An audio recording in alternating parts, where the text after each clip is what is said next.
तो आपको याद होगा लास्ट क्लास में हमने क्या क्या किया था। अभी हम कर रहे थे टैली, सीख रहे थे हम टैली, और सिर्फ ऊपर ऊपर से नहीं सीख रहे थे। टैली में मैं हर चीज जो भी बता रहा हूँ डीप में बताने की कोशिश कर रहा हूँ कि आपको हर चीज पता चल जाए, और एक क्लास में कई सारी चीजें मैं बता देता हूँ तो कोई क्लास मिस करने का मतलब नहीं बनता।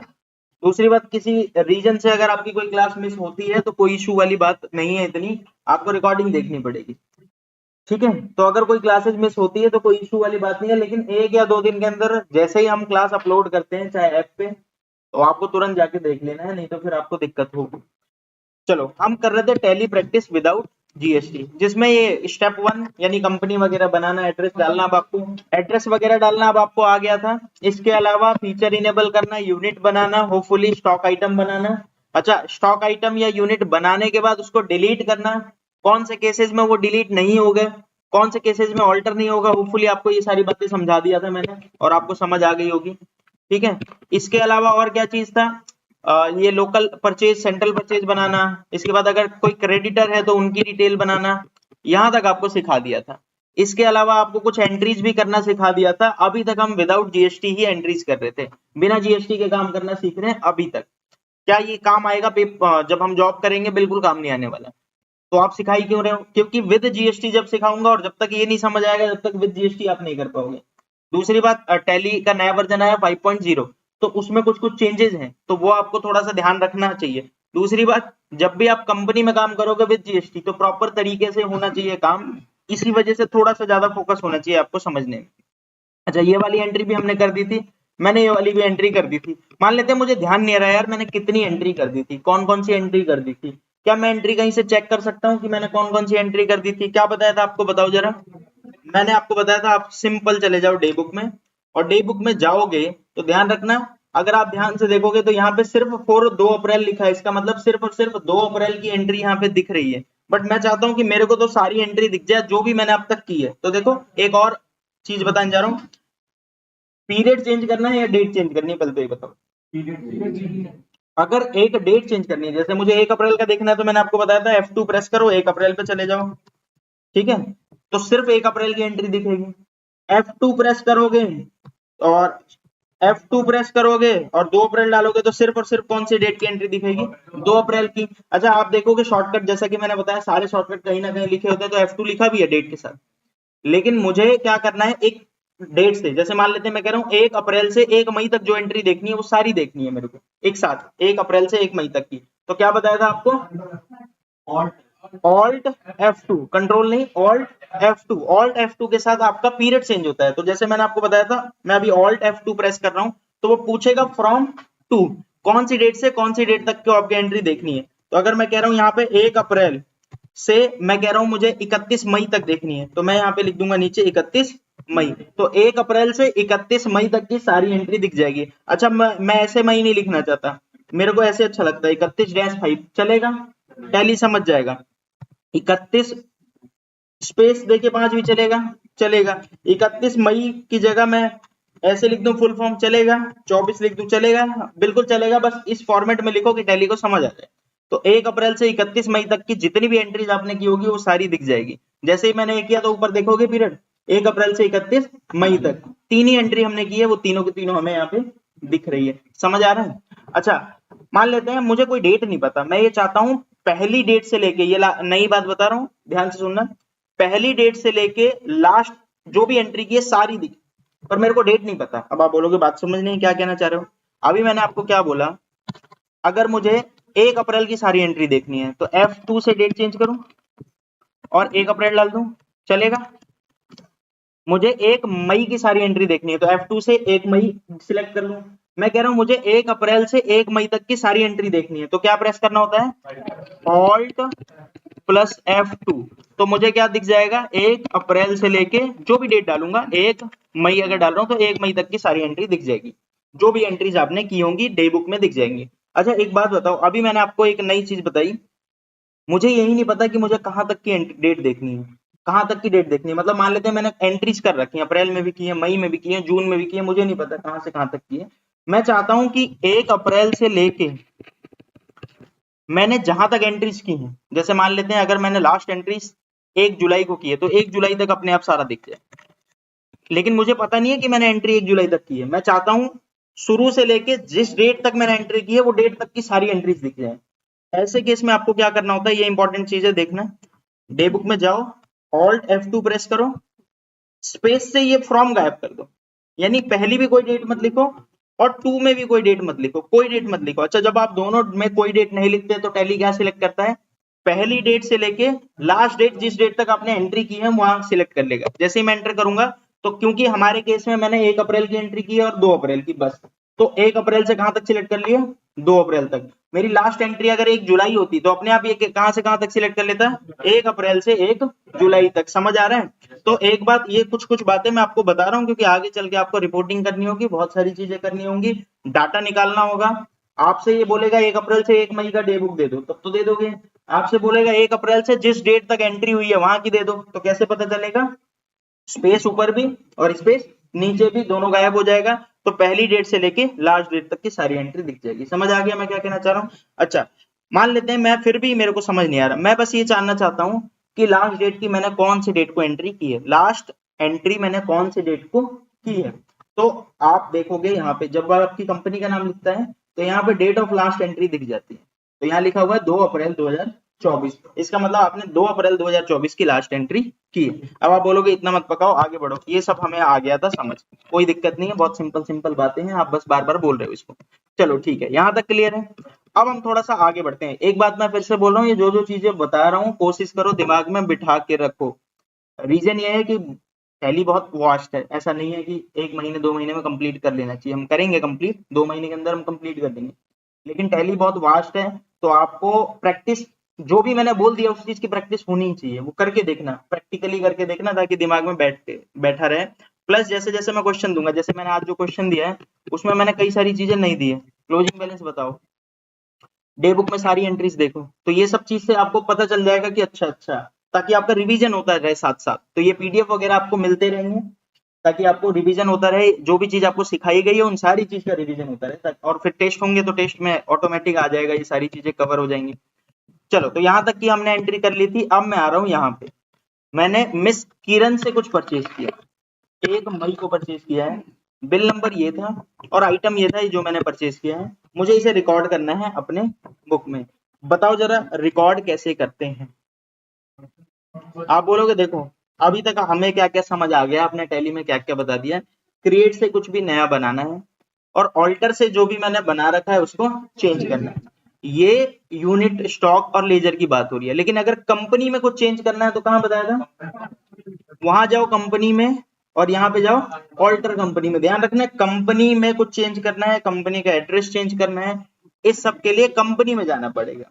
लेकिन आपने एक बार कंपनी बना दी है, अब इसके अंदर आपके यूनिट हैं, स्टॉक हैं, इन सब में कुछ भी चेंज करना है तो कहाँ जाना पड़ेगा, इस वाले ऑल्टर में। तो दोनों ऑल्टर में कंफ्यूज मत हो जाए, ठीक है।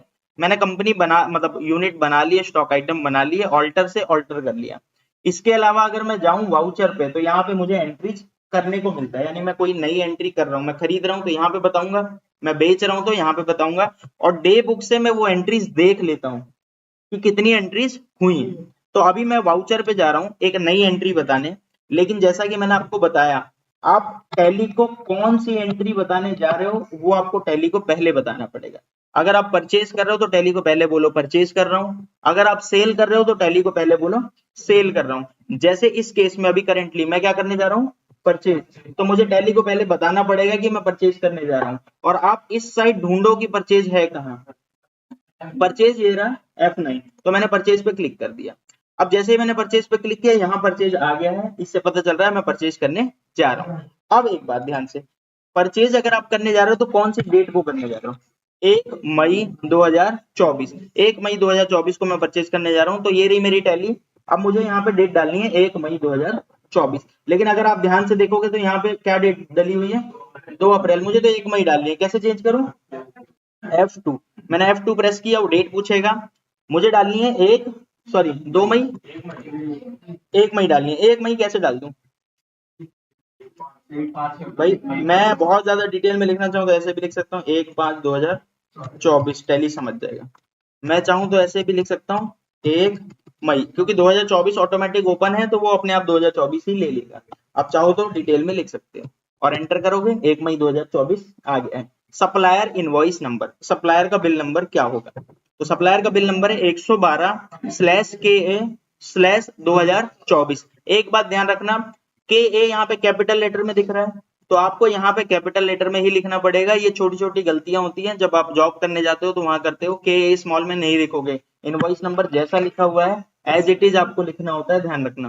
तो 112 है तो 112/KA है तो कैपिटल लेटर में ही यूज करना है, /2024। तो जैसा लिखा हुआ है वैसे हमें एग्जैक्ट लिखना है। डेट ऑटोमेटिक आ गई है 1 मई 2024। आपके मन में एक बात आ सकती है कि यहाँ पे दो डेट क्यों पूछ रहा है, एक ऊपर और एक यहाँ पे, इसके बारे में आगे चल के डिस्कस करेंगे, अभी नहीं बता रहा आपको, ठीक है। अब आगे बढ़ जाते हैं, पार्टी अकाउंट नेम, कि भाई किससे खरीद रहे हो, किससे खरीद रहे हो, चेक करते हैं। भाई मैं किससे खरीद रहा हूँ यहाँ पे, मिस किरण से, लेकिन मिस किरण की डिटेल मेरे पास नहीं है। क्या ऐसा हो सकता है, मतलब कंपनी हमेशा पहले ही आपको बता दे किससे खरीदूंगा? नहीं हो सकता है कंपनी दो लोगों से खरीदती हो, आपको दो लोगों के बारे में बता दी, फिर अचानक से किसी नए सप्लायर ने सस्ता माल दे दिया तो उससे ले लेंगे हम। तो हमने अभी करंटली मिस किरण से खरीद लिया है जिसकी डिटेल हमें पहले से नहीं थी। अब क्या करें, क्या अभी यहाँ पे क्रिएट कर लें? लास्ट क्लास में आपको बताया था अगर कोई लेजर कोई पार्टी नहीं बनी तो यहाँ बना लो, कोई बड़ी बात थोड़ी ना है। कहाँ पे सिंपल यहाँ क्रिएट पे क्लिक करो बन जाएगी। लेकिन यार मेरे को क्रिएट पे नहीं क्लिक करना है, मुझे शॉर्टकट यूज करना है। मैं चाहता हूँ एक शॉर्टकट यूज करना है कि कोई भी पार्टी यहीं पे बन जाए। तो सिंपल सा होता है ऑल्ट सी।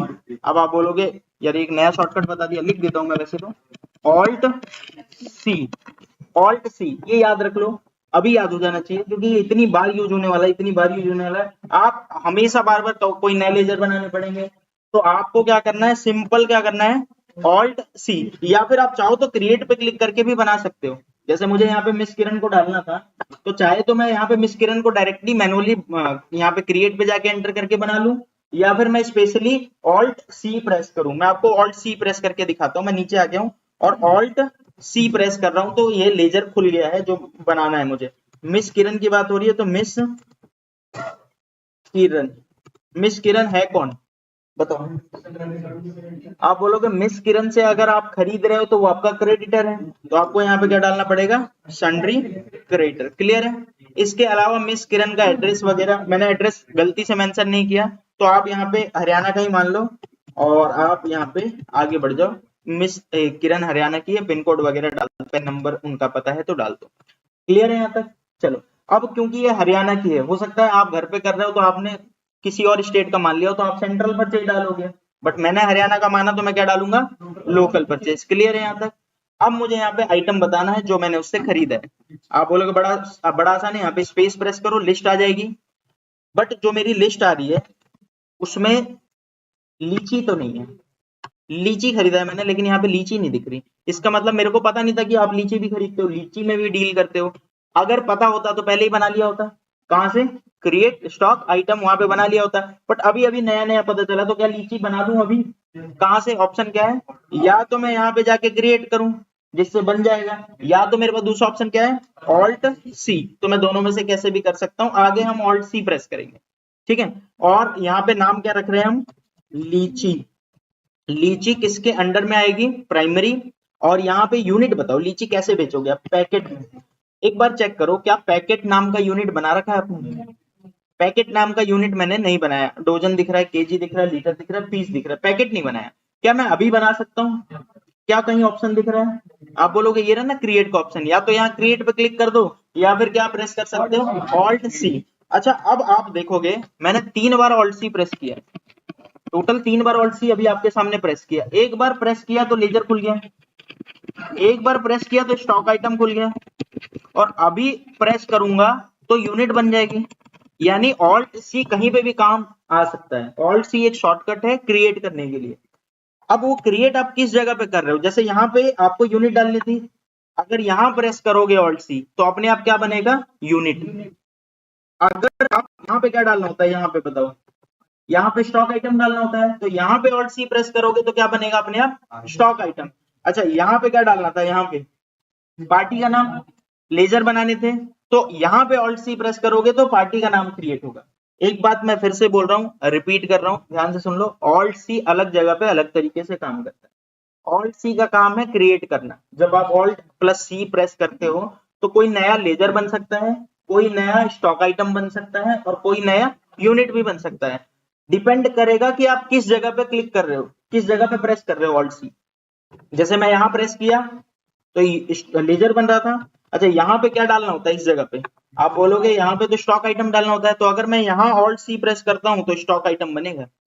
जैसे मुझे बनाना था लीची, तो मैं बना रहा हूँ लीची, ठीक है। अब यहाँ क्या डालना होता है, यूनिट। तो अगर मैं यहाँ पे ऑल्ट सी प्रेस करूंगा तो ऑटोमेटिक क्या बनने के लिए तैयार हो जाएगा, यूनिट। तो ये बात समझ जाना, ऑल्ट सी कई जगह पे अलग अलग तरीके से काम करता है। क्लियर हो रहा है ना ये पॉइंट में क्या कह रहा हूँ। ऑल्ट सी प्रेस कर रहा हूँ, सिंबल पूछ रहा है पैकेट का, तो PKT, और फॉर्मल नेम क्या लिख रहा हूँ, पैकेट, और नंबर ऑफ डेसिमल प्लेसेस पूछ रहा है। अब बात ये आती है कि पैकेट आप क्या डेसिमल में बेचोगे। अगर आप डेसिमल में बेचोगे तो जितने डेसिमल तक ले जाओगे उतना डिजिट डाल देना यहाँ पे। अदरवाइज अगर मैं कह रहा हूँ पैकेट में डेसिमल में नहीं बेचूंगा, या तो एक पैकेट बेचूंगा या तो 2, डेसिमल में नहीं बेचूंगा। कोई 1.5 पैकेट मांगेगा तो नहीं देने वाला, तो यहाँ पे क्या रखना है हमें, 0। क्लियर है, ये सारे पॉइंट तो क्लियर है ना आपके। तो अभी यहाँ पे आगे बढ़ जाता हूँ मैं, एंटर एंटर, तो लीची बन गया। अब लीची बनाते हुए मेरे से पूछ रहा है क्वांटिटी, कि भाई लीची की कितनी क्वांटिटी खरीद रहे हो आप। तो 400 पैकेट 500 रुपए के हिसाब से, तो मैं डाल देता हूँ 400 पैकेट 500 रुपए के हिसाब से। एंटर कर रहा हूँ, 2 लाख एंटर कर रहा हूँ। और देखो एक बार ध्यान से देखो, मैंने आपको लास्ट क्लास में भी बताया था, टोटल के ऊपर येलो वाली लाइन है, इसका मतलब और कोई स्टॉक आइटम आपने खरीदा तो यही डाल दो। आपने गलती से एक बार और एंटर कर दिया और लाइन क्या हो गई, टोटल के नीचे आ गई, तो अब आप स्टॉक आइटम नहीं डाल पाओगे। ठीक है, अब यहाँ पे आप स्टॉक आइटम, जैसे मैं कह रहा हूँ कि मान लेते हैं मैंने इसके साथ बनाना भी खरीदा होता तो बनाना नहीं, ऑप्शन ही नहीं आएगा कहीं बनाने का। रीजन क्या है, स्टॉक आइटम की जगह खत्म हो गई है। स्टॉक आइटम की जगह कब रहती है, जब टोटल है, टोटल से ऊपर येलो वाली लाइन है, टोटल से ऊपर येलो वाली लाइन है, तो आप स्टॉक आइटम डाल सकते हो। उसके बाद आप स्टॉक आइटम नहीं डाल सकते। एक बार और एंटर प्रेस किया, नहीं डाल पाओगे। अब आगे बढ़ो, end of the list, enter enter, एक बार और एंटर करूंगा तो मेरा सेव हो गया, यानी मैंने टोटल 4 एंट्री कर दी है। क्या यहाँ तक बात समझ आ रही है। आप बोलोगे तो बड़ा आसान सा काम था, कोई बड़ी बात नहीं है, इतना तो हमें पहले से ही आता था, ये कल ही आपको बता देना चाहिए था, पर लेट हो रहा था तो मैंने बताया नहीं। अब आगे बढ़ते हैं। अब मेरे ख्याल से बिना जीएसटी के परचेज की एंट्री आ गई, आपको कर लोगे, ठीक है। अब बिना जीएसटी के सेल की एंट्री भी करते हैं। अब आप बोलोगे कि जैसे परचेज के लिए हमने टोटल ना 6 स्टेप किए थे। सबसे पहला स्टेप क्या किया था, कंपनी बनाई थी। आप बोलोगे भाई कंपनी क्रिएट करना तो कोई स्टेप थोड़ी ना है, वो तो बनानी ही पड़ेगी। दूसरा मैंने फीचर इनेबल किया था, इनेबल फीचर, तो ये दोनों काम तो हमें करने ही पड़ते थे, तब हमारी कंपनी रेडी हो गई। तब हमारी क्या हुई थी, कंपनी रेडी। इसके अलावा आपने हमसे 4 काम और कराए थे, जैसे यूनिट बनवाया था, फिर आपने हमसे स्टॉक आइटम बनवाया था, ठीक है। अच्छा अब ये बात समझ आ गई, यूनिट पहले नहीं भी बनाया होता तो काम चल जाता, एंट्री करते समय बना लेते हैं। अच्छा स्टॉक आइटम पहले नहीं भी बनाया होता तो काम चल जाता ना, कैसे, एंट्री करते समय बना लेते हैं। अच्छा तीसरे नंबर पे क्या बनाया था मैंने आपको, local cell, sorry local purchase और सेंट्रल परचेज। अच्छा अगर उस टाइम नहीं बनाया होता तो क्या ये भी बाद में बना सकता था, बिल्कुल ये भी बाद में बना सकते थे, लेकिन ये तो हमने शुरू में ही बना लिया था। अच्छा चौथे नंबर पे क्या आपने बताया था, चौथे नंबर में मैंने आपको बताया था किससे खरीद रहे हो, जैसे श्याम से खरीद रहे हो, राम से खरीद रहे हो, अमित से खरीद रहे हो, गौरव से खरीद रहे हो, जिससे भी आप खरीद रहे हो उसका नाम लिखते थे, जिसे आप बोलते थे क्रेडिटर।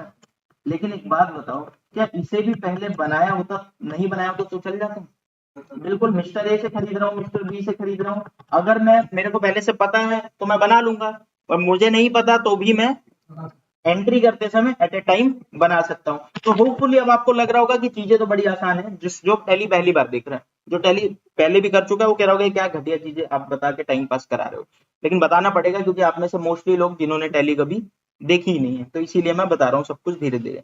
चलो इतनी चीजें क्लियर है। इनके बाद मैं परचेज की एंट्री कर पाया, क्योंकि मुझे पता था लोकल परचेज, सेंट्रल परचेज, और मुझे पता था किससे किससे खरीदूंगा। सेम इसी तरह अगर मुझे सेल की एंट्री करनी होगी तो क्या मुझे लोकल सेल और सेंट्रल सेल बना लेना चाहिए, बोलो भाई प्लीज। अगर मुझे सेल की एंट्री करनी है तो क्या मुझे लोकल सेल सेंट्रल सेल बना लेनी पड़ेगी, आप बोलोगे हाँ। अच्छा नहीं बनाऊंगा तो क्या बाद में बना सकता हूँ, उसमें भी कोई इशू नहीं है, बना सकते हो बाद में, अभी आपको जस्ट सिखा रहा हूँ इसीलिए मैं कह रहा हूँ पहले बना लो। अच्छा किसको किसको बेचूंगा, नॉर्मली कंपनीज को नहीं पता होता कि हम किसको बेचने वाले, भाई जो आएगा उसको बेच देंगे। लेकिन बहुत सारी ऐसी कंपनियां हैं जिनके पास फिक्स क्लाइंट होते हैं, मुझे पता है भाई ये आएगा लेने, एक ही आएगा, एक ही आएगा, हम बनाते ही इनके लिए हैं। ऐसा होता है, ऐसी कंपनीज होती हैं। जैसे मान लेते हैं कोई सिम बना रहा है, जैसे मेरी कंपनी है, मान लेते हैं मैं सिम बना के बेचता हूँ, सिम के अंदर चिप लगी होती है ना, तो सिम बना के बेचता हूँ। तो अब एक बार बताओ, सिम खरीदने आ पाओगे? आप बोलोगे नहीं, या तो एयरटेल वाला आएगा, या तो रिलायंस वाला आएगा, या तो जियो वाला आएगा, मतलब रिलायंस जियो एक ही है, तो एयरटेल जियो, या फिर वीआई वोडाफोन आइडिया, तो भाई ये आएंगे ना। तो मुझे पता है कि पहले से मेरे क्लाइंट कौन कौन से हैं। तो कुछ कंपनीज ऐसी होती है जिनको पहले से पता है कौन कौन क्लाइंट है, कुछ कंपनीज ऐसी होती है जिनको क्लाइंट का नहीं पता होता। लेकिन अगर आपको क्लाइंट का पता है तो क्या पहले बना सकते हो? बिल्कुल बना सकते हो, लेकिन उसे बोलोगे क्या आप? जिसको आप बेचोगे उसको बोलोगे क्या? Sundry debtor. जिससे आप खरीदोगे उसे क्या बोलते थे? क्रेडिटर। और जिसको आप बेचोगे उसे क्या बोलोगे? डेटर। अच्छा, शुरू शुरू के लिए तो मैंने आपको लिख के ही दे दिया ये सारी चीजें, ताकि आपको कोई दिक्कत ना हो। मैंने वो लिख दिया है कि सेल की एंट्री पास करने के लिए दो नई चीज बना लो। एक बना लो लेजर सेल वाले, लोकल सेल और सेंट्रल सेल। दूसरा बना लो किसको किसको बेचोगे, जैसे अगर सचिन को बेचोगे, रोहित को बेचोगे, विराट को बेचोगे, तो उसका नाम यहाँ पे लिख लो, बना लो। नहीं पता तो मत बनाओ। समझ आ गया? एक बार मैंने अभी जस्ट मैंने आपको बोला, रटने की बात है ये सारी चीजें। जैसे लोकल परचेज सेंट्रल परचेज बनाया था, वैसे ही लोकल सेल सेंट्रल सेल बना लेते हैं, फिर कुछ एंट्रीज करते हैं क्योंकि मुझे कुछ नई चीजें बतानी है, फटाफट इसे भी बना लेते हैं। अच्छा, ये शुरू शुरू में मैं दे रहा हूँ लिख के कि ये बना लो वो बना लो, आगे के कामों में, आगे जब हम बढ़ेंगे तो मैं ये सब लिख के नहीं दूंगा, आपको खुद से दिमाग लगाना पड़ेगा क्या बनाना चाहिए क्या नहीं बनाना चाहिए। चलो एक बार करते हैं फटाफट। कहाँ पे जाना है? आप बोलो कुछ भी बनाने के लिए तो क्रिएट में जाते थे, क्रिएट में जाके कहाँ पे बनाते थे? अगर लोकल सेल और सेंट्रल सेल बनानी है तो कहाँ जाता था? लेजर में। और किस इसके अंडर में क्या लिखता था? Local cell. किसके अंडर में आएगा ये भैया? जब लोकल परचेज बनाया था तो किसके अंडर डाला था? परचेज के अंडर। तो जब लोकल सेल बनाऊंगा तो किसके अंडर डालूंगा? सेल्स के अकाउंट के अंडर में। ठीक है, सेम इसी तरह जब मैं सेंट्रल सेल बनाऊंगा तो किसके अंडर डालूंगा? सेल्स अकाउंट के अंदर। एक चीज और बता दूं, ये अभी के लिए रट लो, अगर आपको ये लग रहा है ये क्या बनवा रहे हो तो अभी के लिए रट लो, क्योंकि जीएसटी के साथ ही बड़ा चेंज होने वाला है, बहुत सारी चीजें चेंज होने वाली है इसमें। तो मेन तो आपको वही सीखना है कि मेरे को तो विद जीएसटी आना चाहिए, बट हाँ बेसिक चीजें आपकी, जब तक मैं टैली चलाना तो एटलीस्ट सिखा दूं आपको, उसके बाद फिर हम वहां पे पहुंचेंगे। तो चलो, सेंट्रल सेल और लोकल सेल मेरा बन गया है। इसके अलावा अगर मैं जैसे सचिन को बेचता हूं तो सचिन की डिटेल डाल दूंगा। कैसे डालता था? मिस्टर सचिन। सचिन है कौन? डेटर। इसको गलती से कई लोग सेल में डाल देते हैं, नहीं करना भाई। मिस्टर सचिन कौन है? जिसको आप बेचते हो, तो वो क्या है आपका? डेटर। अच्छा, मैं आगे चल के बताऊंगा कि बच्चे कहाँ कहाँ गलतियां करते हैं, क्योंकि मुझे पता है जो टैली पहली पहली बार सीखता है वो ये गलती करता है। तो वो जब मैं जीएसटी के साथ बताऊंगा तब बताऊंगा, ये तो आसान सी चीजें हैं तो यहाँ कोई दिक्कत नहीं है। इसके बाद एड्रेस वगैरह डाल देना आप। तो मिस्टर सचिन का जो भी एड्रेस था वो डाल देना, मैं नहीं डाल रहा हूँ। स्टेट हरियाणा डाल देना, और बाकी सारी चीज फिल करके आप इसे बना लेना। इस तरीके से और भी जितने क्रेडिटर हैं, सॉरी डेटर हैं, जैसे रोहित और विराट, आप बना लो। ठीक है, हम आगे बढ़ते हैं क्योंकि मुझे कुछ चीजें आपको सिखानी है। अभी तक मैंने आपको सिखाया आप खरीद रहे हो तो कैसे एंट्री करोगे। अब हम सिखाने जा रहे हैं कि भाई खरीदोगे तो बेचोगे भी, तो बेचोगे तो कैसे एंट्री करोगे। तो 2 मई से हम शुरू करते हैं। 2 मई को हमने रोहित को बेचा है, बिल नंबर था क्या? 1। अच्छा, आइटम क्या था? 100 पीस पपाया बेचा 70 रुपए के हिसाब से, 7,000 रुपए का टोटल 7,000 का बिल बना जो मैंने सामने वाले को बेचा। तो फटाफट करते हैं कैसे बेचेंगे। आप बोल बताओ कहाँ जाऊंगा? वाउचर में। कुछ भी रिकॉर्ड करना हो वाउचर में, और वाउचर में जाने के बाद कहाँ जाना होता है?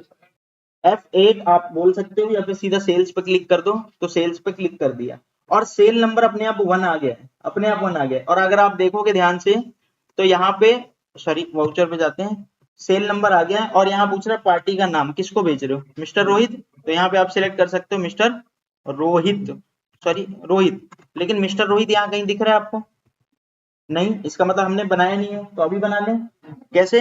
Alt C, mister Rohit. अच्छा बताओ, मिस्टर रोहित होगा कौन, डेटर या क्रेडिटर?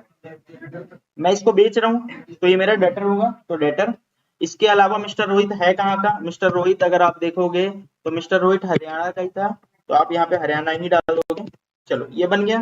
फिर मेरे से पूछ रहा है ये सेल कैसी है, लोकल सेल या फिर सेंट्रल सेल? तो बताओ कौन सी है? Local cell. अच्छा, एक चीज पे जो हमारा ध्यान नहीं गया, डेट पे। जब हम बेच रहे हैं तो कितने तारीख को बेच रहे हैं? 2 मई। और अगर आप ध्यान से देखोगे तो यहाँ पे कौन सी डेट दिख रही है, 1 मई, लेकिन मुझे तो 2 मई डालना है यहाँ पे, तो मैं यहाँ पे क्लिक करके तो नहीं डलती डेट। अच्छा, क्या कोई ऑप्शन है यहाँ पे क्लिक हो? हाँ ऑप्शन है, आगे चल के सिखाऊंगा, अभी नहीं सिखा रहा, अभी एक एक करके स्टेप वाइज ही सीखेंगे हम। तो मुझे तो डेट चेंज करनी है, कैसे डेट चेंज करूं?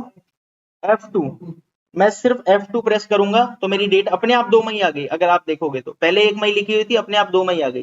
तो जब भी आप F2 प्रेस करते हो तो अगली डेट ऑटोमेटिक ले लेती है, अगली डेट ऑटोमेटिक ले लेती है। जैसे 1 मई है तो जैसे F2 प्रेस करोगे 2 मई ले लेगा, लेकिन मुझे तो 2 मई नहीं डालना, मुझे 3 मई डालना है, तो आपको मैनुअली यहाँ पे लिखना पड़ेगा 3 मई। ठीक है, अभी मुझे क्या करना है यहाँ पे, 2 मई ही डालना था, तो मैं एंटर कर सकता हूँ, 2 मई अपने आप आ गया है।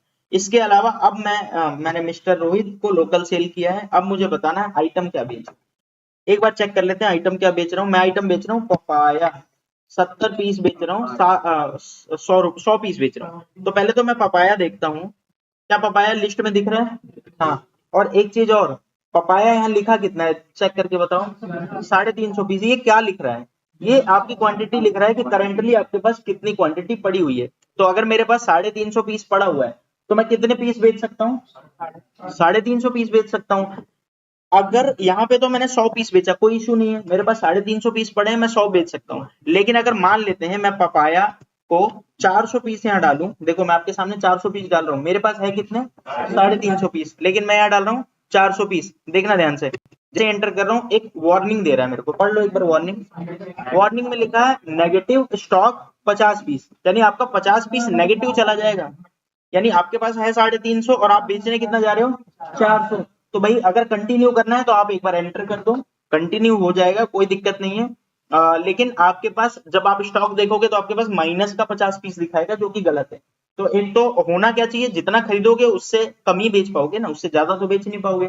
तो यहाँ पे नॉर्मली आप 350 तक तो इजीली बेच सकते हो, बट अगर 400 बेचोगे तो कर तो देगा, टैली तो अलाउ कर देगा आपको, लेकिन आपको खुद से भी समझ आना चाहिए कि भाई मुझे ये चीज नहीं करनी, नेगेटिव स्टॉक नहीं जाना चाहिए जब जॉब करते होगे। तो अभी तो आप सीख रहे हो तो कुछ भी कर लो, कोई फर्क नहीं पड़ता।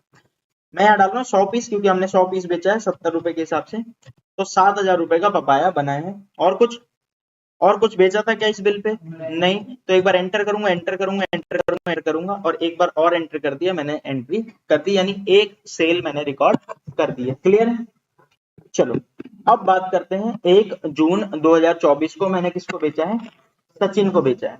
और इनवॉइस नंबर में लिखना भूल गया, तो ये इनवॉइस नंबर है 2, इसके आगे भी लिखना, बस दूसरा ही सेल मैंने दिखा रखा है। तो चलो दूसरी सेल करनी है, बताओ। वैसे तो मैं बैक जा रहा हूँ, बाकी बैक जाने की जरूरत नहीं, वहीं पे एंट्री कर सकते हो। मैं सीधा कहाँ जा रहा हूँ?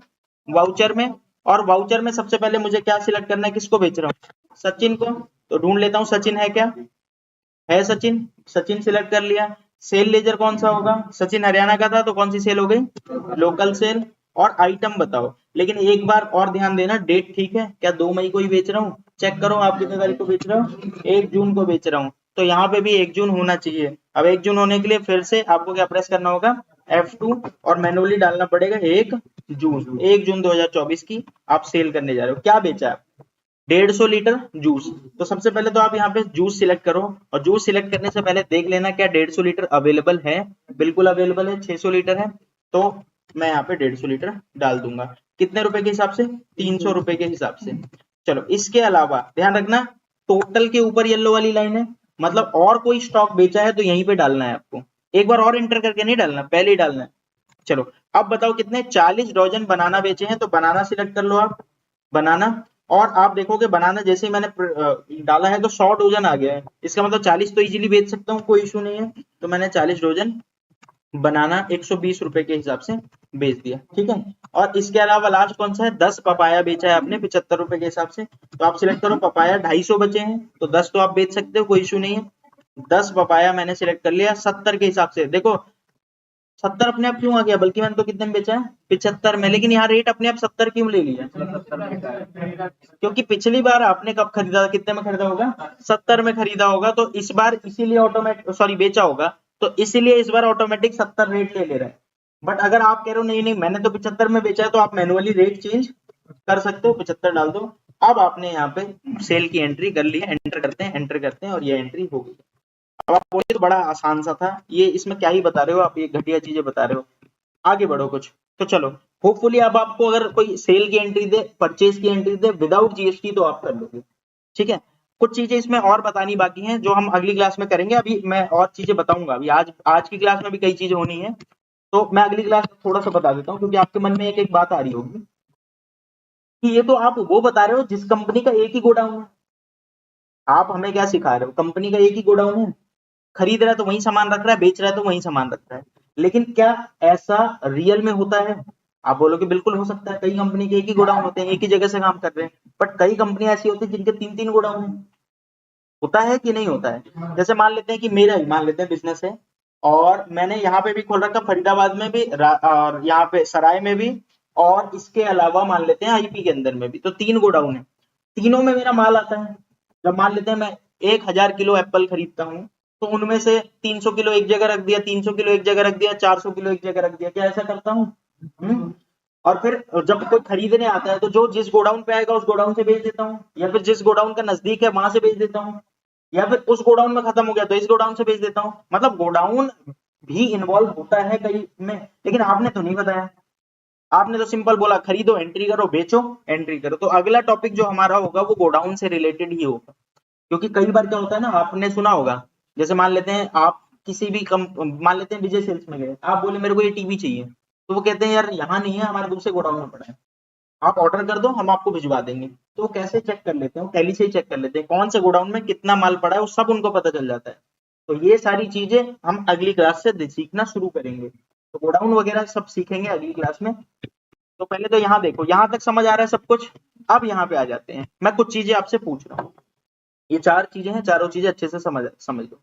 सो closing stock, closing balance of stock, मैं कह रहा हूँ कि आपके पास कितना माल पड़ा है मुझे दिखा दो, मुझे दिखा दो। चलो अब इधर आ जाओ, ये है आपके पास टैली, आपके पास कितना माल पड़ा हुआ है आप दिखा सकते हो? आप बोलोगे 1 मिनट हिसाब लगा देता हूँ ना, ये रहा, मैंने इतना खरीदा था फिर इतना बेचा, अरे भाई यहाँ हिसाब लगा लोगे। जैसे जूस आप कह रहे हो 400 लीटर खरीदा था, कुछ लीटर बेच दिया तो इतना बचा होगा। भाई ये हिसाब आप तब लगा पा रहे हो जब कुछ ट्रांजेक्शन है, ऐसी 100 बार खरीदा होता, 100 बार बेचा होता तो बड़ा मुश्किल होता है। तो आप कैसे निकालोगे? टैली से। आप टैली से निकालो कि आपके पास कितना स्टॉक पड़ा हुआ है, बताओ कैसे देखोगे? आपको ये पूरी लिस्ट दिख रही होगी टैली में।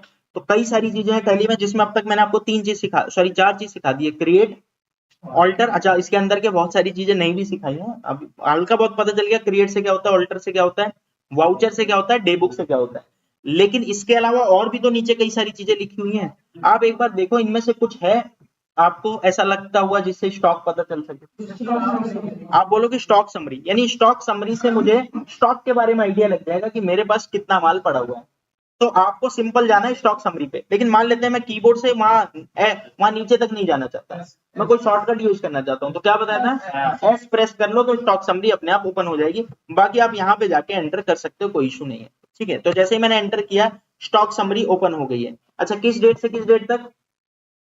1 अप्रैल से 1 जून तक। अच्छा क्यों अपने आप 1 अप्रैल से 1 जून आ रहा है? ये देखो ना, ये डेट अपने आप 1 अप्रैल से 1 जून, क्योंकि जो आपने पहली एंट्री की 1 अप्रैल को और जो आपने आखिरी एंट्री की वो 1 जून को, तो 1 अप्रैल से 1 जून तक की ये स्टॉक बता रहा है। जैसे एप्पल अगर आप देखोगे तो आपके पास 300 केजी बचे हुए हैं, 120 रुपए के हिसाब से बचे हुए हैं, तो 36,000 रुपए का आपकी वैल्यू है। सेम इसी तरह बनाना, सेम इसी तरह जूस, लीची, ऑरेंज, पपाया, ये सारी चीजें आपके पास कितनी कितनी बची हुई हैं आप आराम से जाके स्टॉक समरी में जाके देख सकते हैं। ठीक है, लेकिन अब आपके मन में एक आ सकता है गोडाउन वाइज देखना हो तो अभी तो मैंने आपको गोडाउन सिखाया नहीं। गोडाउन वाइज देखना हो तो मैं आपको जब गोडाउन सिखाऊंगा तब उसके साथ ही सिखाऊंगा कि कौन से गोडाउन में कितना माल पड़ा हुआ है, कैसे देखते हैं वो। अभी आप बेसिक स्टॉक समरी निकालना देख लो। क्या होपफुली आपको ये समझ आ गया कैसे देखते हो आप क्लोजिंग स्टॉक? बोलो भाई, ठीक है, क्लियर? चलो अब कुछ बातें और मैं कह रहा हूँ, सारी एंट्री देख के बताओ डे बुक। आप बोलोगे ये क्या घटिया चीज पूछ रही है? देखो सीधा जाओ कहाँ पे, डे बुक में, ये एंट्री दिख गई, सारी एंट्री नहीं दिख रही, एक ही एंट्री दिख रही है। क्यों एक ही एंट्री दिख रही है? 1 जून वाली एंट्री दिख रही है, यहाँ देखो ना डेट भी लिख रहा है 4 1 जून में। मुझे सारी देखनी है, मैं क्या करूं, ऑल्ट F2, स्पेसिफिक डेट तक देखनी है तो वो डेट डाल दो, मुझे पूरी देखनी है स्पेस, और यहाँ पे भी स्पेस, दोनों जगह स्पेस से गायब कर दो और एक बार एंटर करो, सारी एंट्रीज दिख जाएगी। जो 4 परचेज है और 2 सेल है, ये 4 परचेज और ये 2 सेल। क्या आपको ये सारी बातें समझ आ रही है मैं क्या कहना चाह रहा हूं? अच्छा, इनमें से कुछ चीजें क्रेडिट में दिख रहा है, कुछ चीजें डेबिट में दिख रहा है, और जैसा कि मैंने आपको बताया कि भाई आप कॉमर्स वाले हो तब तो ये आपको आइडिया होगा, आपको नॉन कॉमर्स वाले भी हो तो भी अभी इग्नोर करो ये सारी चीजें, मैं जैसे जैसे सिखाते जाऊंगा आप ये समझ लो आपको जीरो से लेके लास्ट तक सब आ जाएगा।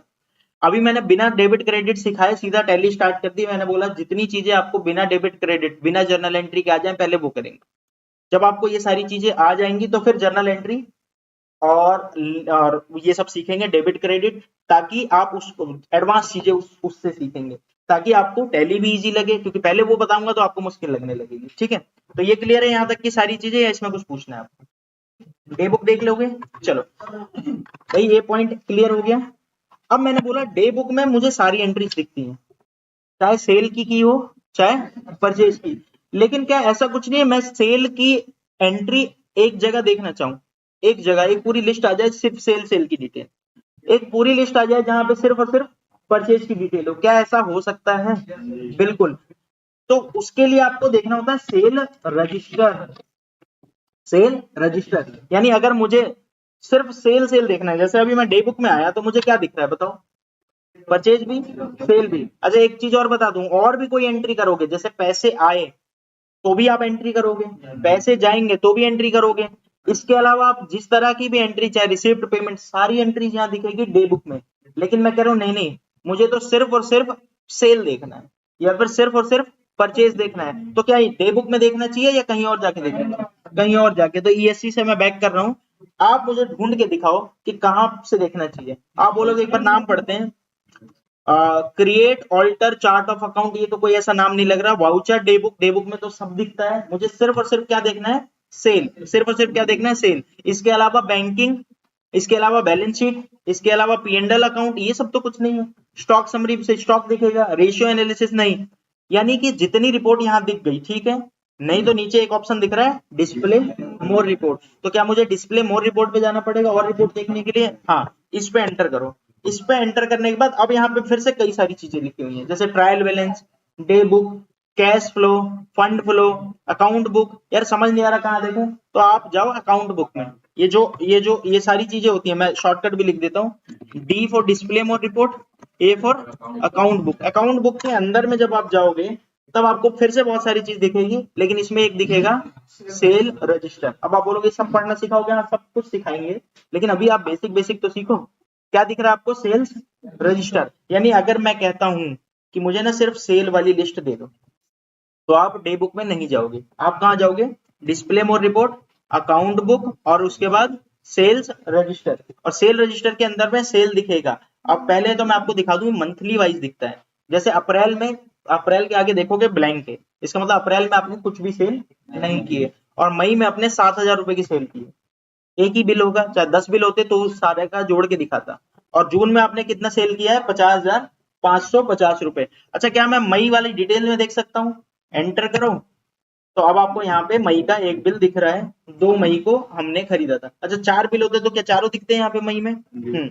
और इसी तरह जून वाला देखना चाहूँ तो जून वाला देख सकता हूँ। मैं कह रहा हूँ मेरे को सारा एक साथ दिखना चाहिए, तो यहाँ पे ऑल्ट F2 प्रेस करो और पीरियड चेंज कर दो। मुझे 1 अप्रैल से लेके 31 मार्च तक की सारी एंट्री देखनी है, तो आप डेट डाल दो, एंटर कर दो, शुरू से लेके लास्ट तक की सारी एंट्रीज आ जाएगी। तो आपने तो 2 ही बार सेल की है, तो दोनों आ गई है, एक बार 2 मई को और एक बार 1 जून को। क्या आपको सेल रजिस्टर देखना है?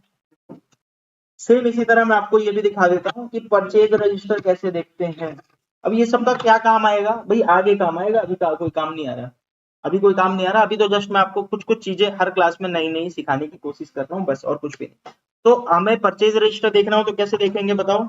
डिस्प्ले मोर रिपोर्ट, अकाउंट बुक, और उसके अंदर में परचेज रजिस्टर। परचेज रजिस्टर में जाओगे तो देखो अप्रैल में आपने 1,78,900 की परचेज की है, और मई में आपने 2 लाख की परचेज की है। इसके अलावा आपने जून, जुलाई, अगस्त, सितंबर, अक्टूबर अभी कोई परचेज नहीं की है। अगर मैं यहाँ पे दिखाऊं अप्रैल में ओपन करके तो 3 बिल थे अप्रैल के, और अगर मैं मई में जाऊं तो 1 बिल था मई का।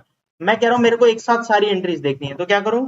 ऑल्ट F2 से पीरियड चेंज कर दो, 1 अप्रैल से 31 मार्च। आप चाहो तो ऊपर भी ब्लैंक और नीचे भी ब्लैंक रख सकते हो, तो पहली एंट्री से लेके लास्ट एंट्री तक सारी आ जाएगी। 4 परचेज थी तो चारों आ गई। तो अब समझ आ गया होगा आपको बहुत सारी चीजें जो मैंने आपको शायद समझाने की कोशिश की है। कल की जो हम क्लास रखते हैं, मैं आज कुछ नया नहीं बताता हूँ, क्योंकि अब अगला चीज जो मुझे बताना है वो गोडाउन ही बताना है। क्लास में हम गोडाउन स्टार्ट करेंगे, जिसमें मैं आपको गोडाउन समझाऊंगा, कैसे गोडाउन बनाते हैं, कैसे गोडाउन से ट्रांसफर करते हैं। जब आपको गोडाउन आ जाएगा तो फिर हम विद जीएसटी स्टार्ट करेंगे, ठीक है, नहीं तो मैं बंद कर दूँ।